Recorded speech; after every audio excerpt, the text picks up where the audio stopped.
ఇంకోటి ఇక్కడ ఉడాన్ అనేటువంటి ఒక పేరు మీకు కనిపిస్తూ ఉంది. సో ఉడాన్ అంటాం, we call it as Udan. Full form చాలా ఇంపార్టెంట్, అడిగి ఉన్నారు గత ఎగ్జామ్స్లో. చూడండి ఇక్కడ ఉడే దేశ్ కా आम नागरिक, उड़े देश का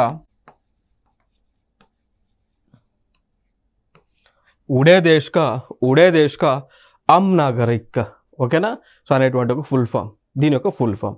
ఇది ఒక స్కీమ్, ప్రభుత్వం, కేంద్ర ప్రభుత్వం ప్రారంభించినటువంటి ఒక స్కీమ్. దేనికి సంబంధించినటువంటి స్కీమ్?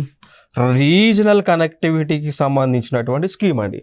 రీజనల్ కనెక్టివిటీ స్కీమ్ అని పిలుస్తూ ఉంటాం. అంటే ఏంటి అంటే భారతదేశంలో వినియోగంలో లేనటువంటి ఎయిర్పోర్ట్స్ని, దాంతోపాటు అవసరం మేరకు కొత్త ప్రాంతాలలో గ్రీన్ ఫీల్డ్ ఎయిర్పోర్ట్స్ని నిర్మించి ఉన్నటువంటి డెవలప్ చేసుకుంటూ ఒకదానికొకటి ఇంటిగ్రేట్ చేసి వీటి మధ్య విమానయాన సేవలను ప్రారంభించేటువంటి ఉద్దేశంతోనే ఈ యొక్క స్కీమ్ని లాంచ్ చేయడం జరిగింది.